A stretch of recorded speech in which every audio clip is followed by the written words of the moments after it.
कि हमारे परिवार के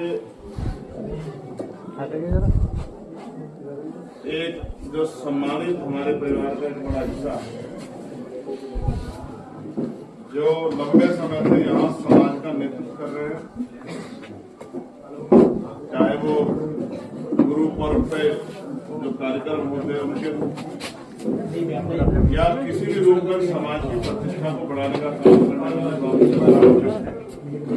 और उनके परिवार में जो बड़ी तकलीफ हुई, जगराम जी की पत्नी हमारी माता जी जो गंभीर बीमारी से लंबे समय से प्रभावित थी, पीड़ित थी, लेकिन बहादुर थी, मुंगैया देवी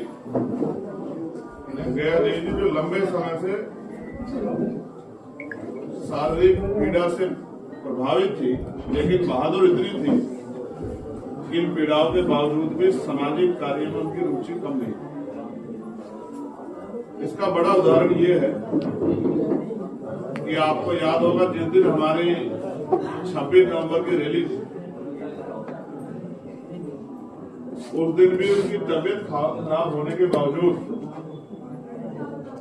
उन्होंने बाबूजी से आग्रह किया कि चाहे आप अपने आप किराए की गाड़ी कराओ, लेकिन भाई की रैली में मदद करने के लिए जरूर है। और जब उनकी मेरी बात हुई है, जब वो मुझे मिली है, मेरी गैर मौजूदगी में भी परिवार जानता कि रात को 11-12 बजे तक जिस दिन मेरा कोई भाषण होता था, चाहे वो पार्लियामेंट में हो चाहे किसी कार्यक्रम में हो, वो भाषण देखे बगैर मेरा सोती नहीं थी। यूट्यूब पे देख के, फोन में लगवा के देख के, आशीर्वाद दे के सोती थी।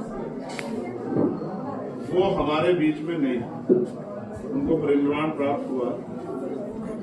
जैसा कि आप और मैं जानते हैं कि मृत्यु एक अटल सत्य है। जो व्यक्ति पैदा हुआ है वो राजा के घर में पैदा हो या किसी गरीब के घर,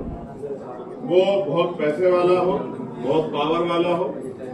या वो बिना पावर का हो, आर्थिक रूप से बड़ा कमजोर हो, लेकिन कुदरत का नियम है कि जो आ गया है उसको जानना। इसी कड़ी में उनका आवागमन विचरण पूरा हुआ। एक लंबे समय उन्होंने इस परिवार को और शक्ति के रूप में 3 बेटे, बेटियां भी हैं, भैया भी चाय मत दो ना, 2 बेटियां, बड़े तो बेटे ही हैं,